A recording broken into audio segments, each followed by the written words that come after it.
अस्सलाम वालेकुम and welcome back दोस्तों। मैं आपको परफेक्ट वेब सॉल्यूशंस की तरफ से कोडिग्नाइटर 4 की इस वीडियो ट्यूटोरियल सीरीज़ के पार्ट 19 में खुशामदीद कहता हूं। दोस्तों, मेरा नाम इमरान कासिम है और आज के इस कोडिग्नाइटर 4 के वीडियो ट्यूटोरियल में हम सिक्योरिटी फ़िल्टर्स के बारे में सीखेंगे कि कोडिग्नाइटर 4 के अंदर फ़िल्टर्स क्या होते हैं, वो किस तरीके से काम करते हैं और कोडिग्नाइटर 4 हमें कौन कौन से सिक्योरिटी फ़िल्टर्स प्रोवाइड करता है और उन सिक्योरिटी फ़िल्टर्स की मदद से हम क्या क्या टारगेट अचीव कर सकते हैं, क्या क्या उसमें हम फंक्शनैलिटी परफॉर्म कर सकते हैं। तो मैं उम्मीद करता हूं कि आप मेरे इस वीडियो ट्यूटोरियल को एंड तक देखेंगे और इसको लाइक भी करेंगे।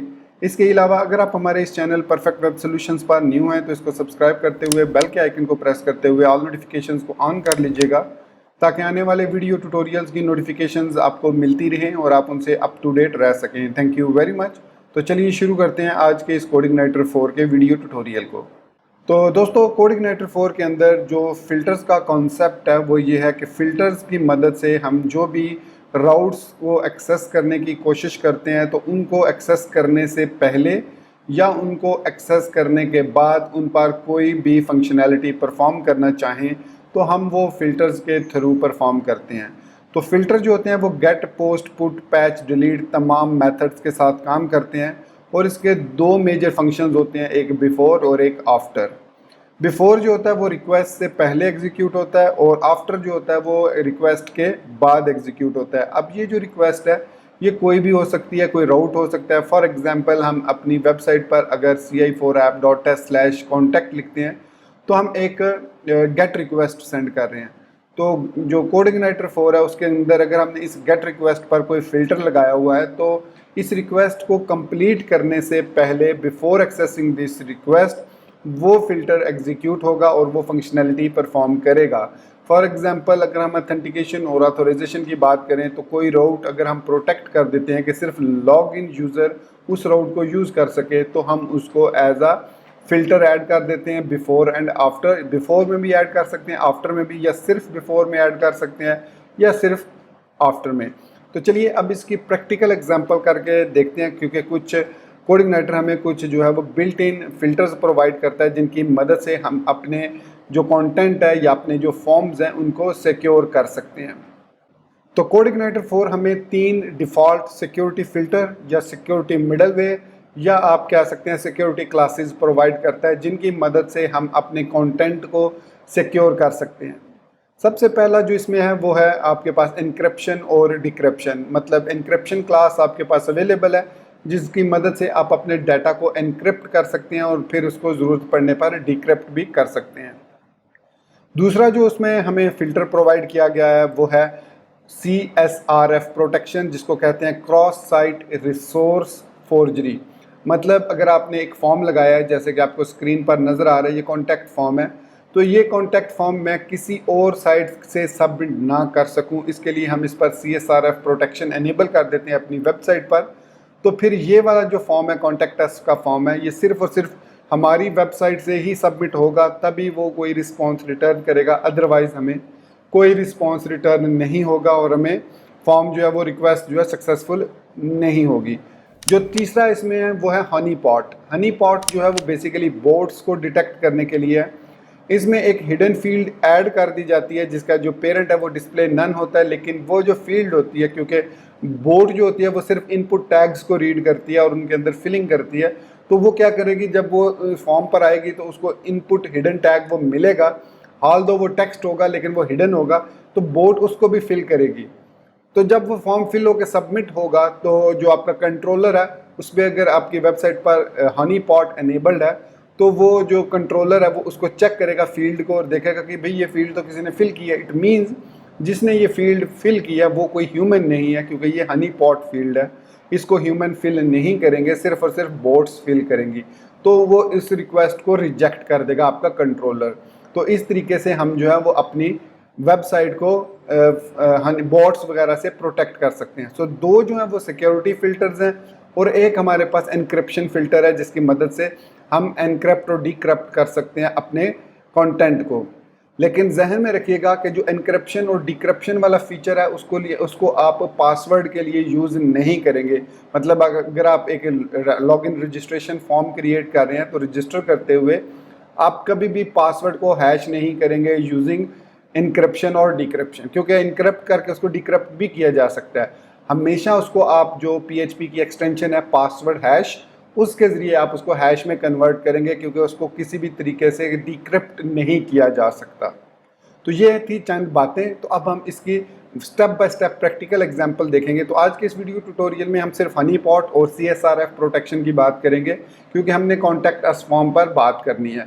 जो इनक्रिप्शन और डिक्रिप्शन है वो सिंपल प्रोसेस है, उसको लेटर ऑन हम किसी भी वीडियो ट्यूटोरियल में डिस्कस कर लेंगे।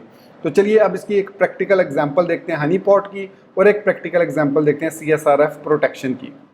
तो मैं यहाँ पर इस वक्त सबलाइम टेक्स्ट 3 में मौजूद हूँ।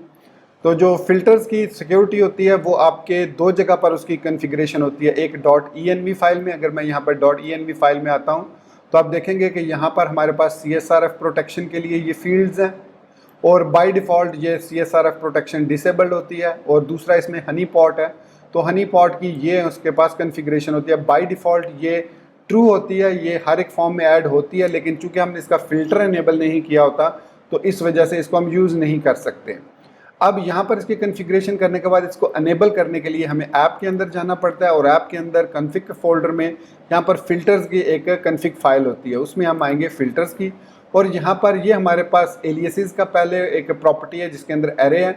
तो बेसिकली एलियस का काम ये होता है कि जो भी आप क्लास उसको डिराइव करते हैं, जो भी इसको क्लास आप देते हैं और उसकी की जो देते हैं वही की हमारा एक एलियस बन जाता है, और इस की को हम अपने उसके अंदर यूज़ कर सकते हैं फ़िल्टर्स के अंदर, जो बिफ़ोर और आफ्टर के फ़िल्टर हैं। अगर आप यहाँ पर नोट करें तो हमारे पास हनी पॉट की क्लास यहाँ पर ये फ़िल्टर्स के अंदर अवेलेबल है, लेकिन बाय डिफ़ॉल्ट ये क्लास जो है इनेबल्ड नहीं होती। तो इसको इनेबल करने के लिए या तो हम ग्लोबल्स के अंदर करते हैं इसको इनेबल, या मेथड्स के अंदर। अगर ये फ़िल्टर है तो इसको फ़िल्टर्स के अंदर हम इनेबल करते हैं। अब फिल्टर्स के अंदर इनेबल करने का फ़ायदा ये है कि हम किसी स्पेसिफिक राउट पर इसको इनेबल कर सकते हैं, जबकि अगर हम यहाँ पर इसको इनेबल करेंगे ग्लोबल्स के अंदर तो ये ग्लोबली अवेलेबल होगा, हर फॉर्म के अंदर ये ऑटोमेटिकली इंजेक्ट हो जाएगा। तो मैं इसको ग्लोबली रखता हूँ फ़िलहाल। आगे चल के हम देखेंगे कि जब हमें ज़रूरत पड़ेगी किसी स्पेसिफिक राउट के लिए तो हम उसको डिसेबल भी कर सकते हैं, स्पेशली जब हम APIs डेवलप कर रहे होते हैं। तो यहाँ पर हम इसको इनेबल कर देते हैं हनी पॉट को, और उसके बाद हम आफ्टर पर बिफोर जो है ये हनी पॉट इंसर्ट होगा आपके फॉर्म के अंदर। जैसे ही रिक्वेस्ट सेंड होगी तो आपके जो भी फॉर्म होगा उसके अंदर हनी पॉट ऐड हो जाएगा, और जो आफ्टर है वो डिटेक्ट होगा कि क्या हनी पॉट फिल हुआ है या नहीं। तो ये उसके हनी पॉट के आफ्टर और बिफोर के फंक्शंस हैं, इन दोनों को आपने इनेबल कर देना है। अब जब हम इनको इनेबल कर देंगे तो हमारा जो फॉर्म है ये वाला, इसके अंदर ये एक फील्ड एक्स्ट्रा ऐड करेगा, लेकिन अभी ये ऐड नहीं करेगा। मैं इसकी रीज़न भी आपको बता देता हूँ कि क्यों नहीं ऐड करेगा। तो यहाँ पर अगर आप देखें तो हमारे पास 3 फील्ड्स हैं, ईमेल, नेम और मैसेज की, और साथ में हमारे पास कॉन्टैक्ट अस का बटन है। ये हमारे पास इनपुट्स हैं। यहाँ पर ये फॉर्म ग्रुप्स हैं 1, 2, 3 और 4। अब हम ऐड करना चाह रहे हैं हनी पॉट के फील्ड को इसके अंदर। तो इसके लिए सबसे पहला हमें काम ये करना होगा कि जो हमारा व्यू है ऐप के अंदर, या तो हम उस व्यू के अंदर डायरेक्टली यहाँ पर वेलकम मैसेज कॉन्टैक्ट के अंदर यहाँ पर आएंगे, और जहाँ पर हम बटन को क्लोज़ कर रहे हैं ये हमारा बटन का क्लोज़ है। तो इसके बाद हम यहाँ पर ऐड करेंगे फॉर्म क्लोज़। ये फंक्शन लाजमी आपने ऐड करना है, इसको ऐड नहीं करेंगे या ये ऐड नहीं करेंगे या आप इसको ऐड नहीं करेंगे फॉर्म को, तो आपका ये कोड काम नहीं करेगा। तो मैं चूँकि फॉर्म हेल्पर को यूज़ कर रहा हूँ तो मैं एक तरीका ये भी कर सकता हूँ इसका, CF फॉर्म क्लोज, इस तरीके से भी मैं इसको यूज़ कर सकता हूँ शॉर्ट हैंड नोटेशन के साथ। अब मैं आऊँगा कंट्रोलर के अंदर, ऐप के अंदर, कंट्रोलर्स के अंदर, page.php के अंदर, और यहाँ पर जहाँ पर हमने फॉर्म्स को ऐड किया है, यहाँ पर मैसेज के बाद हम जिस तरीके से फॉर्म ओपन किया इस तरीके से हम फॉर्म क्लोज को भी ऐड कर देते हैं, और इसमें सिर्फ हमें फॉर्म क्लोज लिखना पड़ेगा इस तरीके से।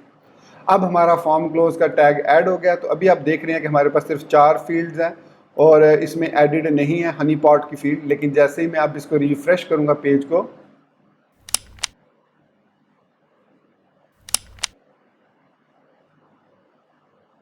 तो यहाँ पर हमारे पास एक एक्स्ट्रा फील्ड ऐड हो जाएगी जो कि हनी पॉट की फील्ड होगी। तो ये देखिए यहाँ पर डिस्प्ले नन के साथ फिल दिस फील्ड, और यहाँ पर input type is equal to text, name is equal to honeypot add हो चुकी है फील्ड। अब ये जो फील्ड है ये बोर्ड्स जो होंगी इसको फिल करेंगी, और जो यूज़र होगा वो इसको फिल नहीं करेगा, क्योंकि यूज़र को तो ये फील्ड नज़र नहीं आ रही और इसको ज़रूरत भी नहीं यूज़र को फिल करने की, तो इसलिए जो नॉर्मल यूज़र होगा वो इसको फिल नहीं करेगा, लेकिन जो बॉट होगी वो इसको ज़रूर फिल करेगी, क्योंकि वो ऑटोमेटिकली टेक्स्ट फील्ड्स को रीड करेगी, इनपुट एलिमेंट्स को रीड करेगी। तो इस सूरत में हम डिटेक्ट कर सकते हैं कि आया हमारा जो फॉर्म है वो कोई बॉट फिल कर रहा है या कोई नॉर्मल यूज़र फिल कर रहा है। तो इसको अगर मैं सेंड करूँगा, अगर सपोज़ मैं इसको मैं भी फिल कर देता हूँ, मैं इसके अंदर एडिट कर देता हूँ, इसको एडिट एज HTML, और यहाँ पर मैं टेस्ट हनी पॉट, ये मैंने फील्ड इसमें ये मैंने उसमें डाटा ऐड कर दिया हनी टेस्ट हनी पॉट। उसके बाद मैं फॉर्म को फिल करता हूँ नॉर्मली, तो यहाँ पर मैं इसको कॉन्टैक्ट अस पे क्लिक किया। सो यहाँ पर वो कह रहा है हनी पॉट एक्सेप्शन, यहाँ पर ये देखिए system path Honey pot exception, the client is a boat. ये देखिए यहाँ पर द क्लाइंट हनी पॉट ने डिटेक्ट कर लिया कि ये जो क्लाइंट है ये एक बॉट है, ये थ्रो करता है ये वाली एक्सेप्शन। ये इस सूरत में एक्सेप्शन आती है जब आपका डेवलपमेंट मोड हो, तो इसका मतलब है कि हमने सक्सेसफुली हनी बॉट को एनेबल कर लिया। अब हमारा जो फॉर्म है वो सबमिट बोट जो है वो सबमिट नहीं कर सकेंगे। लेकिन अगर मैं नॉर्मल यूज़र हूँ और यहाँ पर मेरे पास ये देखिए मेल कैचर रन हो रहा है, तो मैं अब अगर ईमेल सेंड करता हूँ एज अ नॉर्मल यूज़र, तो कॉन्टैक्ट अस करने के बाद हमारे पास ये देखिए ईमेल सक्सेसफुली सेंड हो चुकी है। अच्छा, यहाँ पर मैंने कुछ चेंजेस भी किए हैं इस कंट्रोलर के अंदर, वो मैं आपको दिखा देता हूँ। एक तो चेंज ये किया है मैंने कि यहाँ पर मैंने इसको डाटा को यहाँ पर ग्लोबली कर दिया है कि जैसे ही कॉन्टैक्ट का ये फंक्शन लोड होगा तो हमारे पास एक डाटा की एरे बन जाएगी जिसमें ये जो फील्ड्स हैं ये मैंडेटरी फील्ड्स हैं, ठीक है। और उसके बाद इसके अंदर मैं यहाँ पर ये CSRF डाटा के थ्रू फॉर्म को ऐड कर दिया एंड पर। अब यहाँ पर मैं इसको वैल्यू दे रहा हूँ दिस नेम, और मैं एक और काम कर सकता हूँ यहाँ पर कि ये जो डाटा इनटू CSRF है इसको मैं यहाँ से भी कॉपी, दो जगह पर भी इसको रख सकता हूँ, लेकिन इससे बेहतर है कि मैं यहाँ पर ईमेल सेंड करने के बाद यहाँ पर एक और फंक्शन यूज़ करूँगा, रिटर्न रीडायरेक्ट बैक।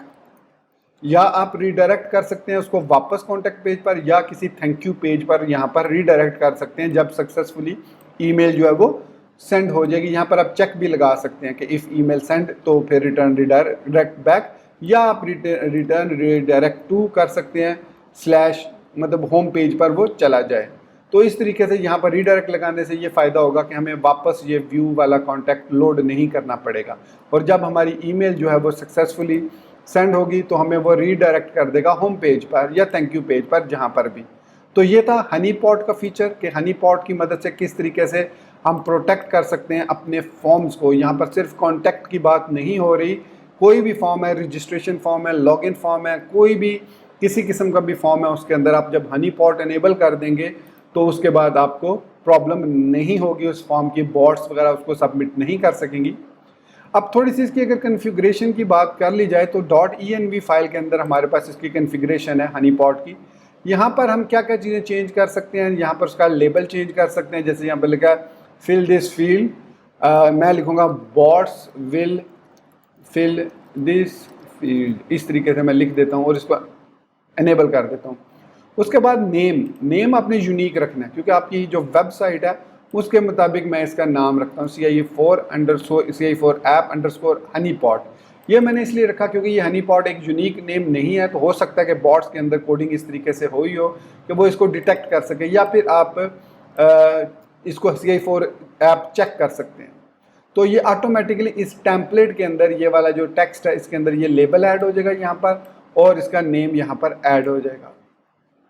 तो इसको फर्दर आप कस्टमाइज़ करना चाहें तो यहाँ पर आप कस्टमाइज़ भी कर सकते हैं। तो ये हमने सिर्फ लेबल और नेम चेंज किया। अब जब मैं इसको सेव करूँगा, सेव करने के बाद मैं वापस कॉन्टैक्ट फॉर्म को रीलोड करता हूँ, तो अब जब ये फील्ड हमारी ऐड होगी तो इसका जो नेम होगा वो यही नेम होगा जो हमने यहाँ पर दिया CI4 app_check।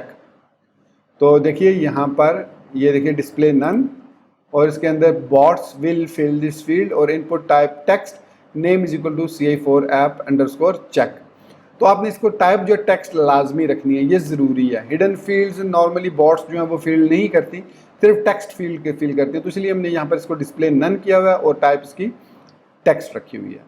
तो होपफुली आपको जो हनी पॉट है उसके बारे में समझ लग गई होगी कि क्या होता है। तो अब हम बात करेंगे CSRF प्रोटेक्शन की। तो जो CSRF प्रोटेक्शन है वो डिफरेंट होता है हनी पॉट से। CSRF प्रोटेक्शन ये करता है कि वो ये चाहता है कि आपका फॉर्म सिर्फ और सिर्फ आपकी वेबसाइट पर आकर ही यूज़र फिल कर सकें, चाहे यूज़र फिल करें या बॉट्स फिल करें, वो आपकी वेबसाइट पर आकर ही उस फॉर्म को फिल करें, वो किसी रिक्वेस्ट के थ्रू उस फॉर्म को सबमिट ना कर सकें या किसी और वेबसाइट के थ्रू, किसी API के थ्रू उस फॉर्म को सबमिट ना कर सकें।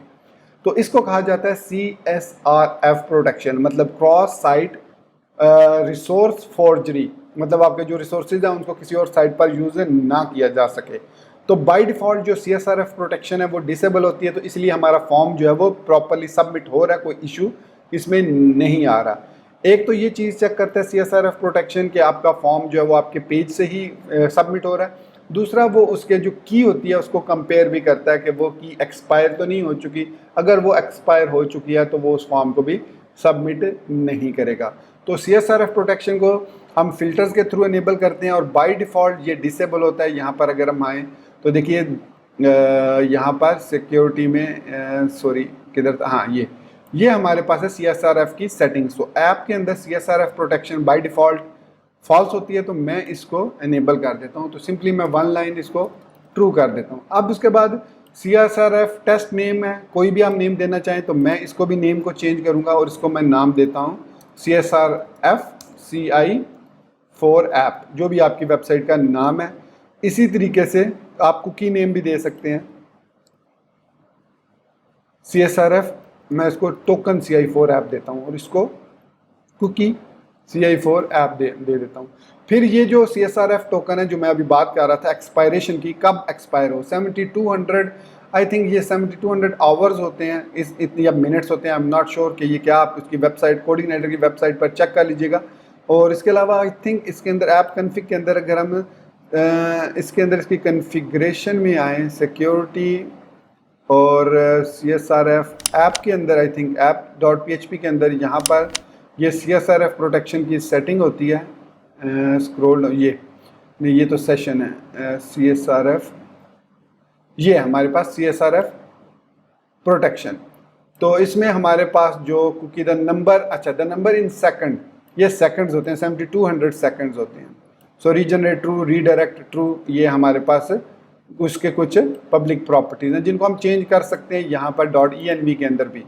तो इसको मैं डिफ़ॉल्ट रहने देता हूँ, रीजनरेट ट्रू है। CSRF एक्सक्लूड URIs, अब ये बहुत इंपॉर्टेंट चीज़ है। एक्सक्लूड URIs का मतलब है कि कुछ ऐसी URLs हैं जिनको आप CSRF प्रोटेक्शन नहीं लगाना चाह रहे, स्पेशली आपकी जो API कॉल्स होती हैं उन पर CSRF प्रोटेक्शन नहीं लगाई जाती। तो फिलहाल मैं इसको डिसेबल रखता हूँ क्योंकि अभी हम API पर काम नहीं कर रहे। तो इसको सेव करूँगा।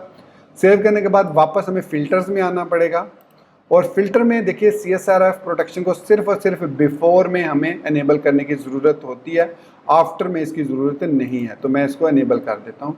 ये मैंने CSRF को इनेबल कर दिया और ये CSRF क्लास जो है हमारी कोऑर्डिनेटर के अंदर फिल्टर्स के अंदर CSRF प्रोटेक्शन के साथ कॉलम क्लास के साथ मौजूद है। अगर यहाँ पर मैं माउस ओवर करूँ तो मैं इसको, ये इम्प्लीमेंट फिल्टर इंटरफेस कर रही है और यहाँ पर ये देखिए CSRF को, सिक्योरिटी को वेरीफाई कर रही है। अब मैं इसको सेव करता हूँ। सेव करने के बाद जो लास्ट स्टेप है वो है फॉर्म के अंदर CSRF क्लास को ऐड करना, CSRF इनपुट को ऐड करना। तो अब जैसे हनी पॉट तो ऑटोमेटिकली इंसर्ट होता है, लेकिन CSRF प्रोटेक्शन को हमें इंसर्ट करना पड़ता है खुद। तो हम आएंगे व्यू के अंदर, कॉन्टैक्ट के अंदर, और यहाँ पर मैं कहीं पर भी जहाँ फॉर्म ओपन कर रहा हूँ उसके फ़ौरन बाद यहाँ पर मैं लिख दूँगा CSRF फील्ड। सिंपली हमें इतना लिखना है। तो दो हमारे पास हैं CSRF फील्ड, एक ये और एक CSRF हेडर के लिए होती है जिसमें हम हेड सेक्शन के अंदर CSRF फील्ड को भी ऐड कर देते हैं। फिलहाल हमें उसकी ज़रूरत नहीं है, हम यहीं पर CSRF फील्ड ऐड कर देते हैं। इसके बाद मैं अगर ब्राउज़र में आता हूँ, इसको रीलोड करता हूँ, तो आप देखेंगे कि यहाँ पर अब हमारे पास एक CSRF फील्ड जो है वो इनेबल हो चुकी है। इंस्पेक्ट एलिमेंट करूँगा और योर ईमेल से ऊपर जहाँ पर आप देख सकते हैं CSRF token CI4 app, CI4 और इसके अंदर हमारे पास दो जो टोकन्स आ चुके हैं। ये आई थिंक इसने खुद बहुत इसको ऐड कर दिया। मैं इसको अगर सेव करता हूँ इस तरीके से और इसको रीलोड करता हूँ और आई थिंक ये ऑटोमेटिकली इंसर्ट हो जाता है। जी, ऑटोमेटिकली ये इंसर्ट होगी ये फील्ड फॉर्म के अंदर, क्योंकि फॉर्म हेल्पर को यूज़ कर रहे हैं तो ये ऑटोमेटिकली इंसर्ट होगी है, तो मुझे इंसर्ट करने की ज़रूरत नहीं पड़ी। और हर दफ़ा ये जो यूनिक वैल्यू होगी इसकी जनरेट होगी वो यूनिक वैल्यू होगी। अब इसका फ़ायदा हमें क्या है? इसका फ़ायदा हमें यह है कि जब भी कोई यूज़र ये फॉर्म हमारे इस पेज पर से सबमिट करेगा तब भी वो सबमिट कर सकता है। अब वो यूज़र भी हो सकता है या बॉट भी हो सकती है, लेकिन इस फॉर्म को अब किसी और साइट से सबमिट नहीं किया जा सकता।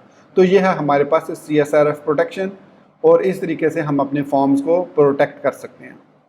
तो दोस्तों ये था हमारा आज का कोडिंगनाइटर 4 का वीडियो ट्यूटोरियल, जिसमें हमने सिक्योरिटी फ़िल्टर्स के बारे में सीखा और दो बहुत इंपॉर्टेंट सिक्योरिटी फ़िल्टर्स जो कि हनी पॉट और CSRF प्रोटेक्शन है उनके बारे में सीखा, और देखा किस तरीके से हम हनी पॉट को और CSRF प्रोटेक्शन को अपनी वेबसाइट में या फॉर्म्स में एनेबल कर सकते हैं। तो मैं उम्मीद करता हूँ कि आपको मेरे इस वीडियो ट्यूटोरियल में काफ़ी कुछ सीखने को मिला होगा, और आप इस वीडियो को ऑलरेडी लाइक कर चुके होंगे, और नए होने की सूरत में चैनल को सब्सक्राइब करते हुए बेल के आइकन को प्रेस करते हुए ऑल नोटिफिकेशंस भी ऑन कर चुके होंगे, ताकि आने वाले वीडियो ट्यूटोरियल्स की नोटिफिकेशंस आपको मिलती रहें। तो दोस्तों इसी बात के साथ मुझे इजाज़त दीजिए, मिलते हैं नेक्स्ट वीडियो ट्यूटोरियल में। Till then, thank you very much for watching this video tutorial. Take care, goodbye and अल्लाह हाफिज़।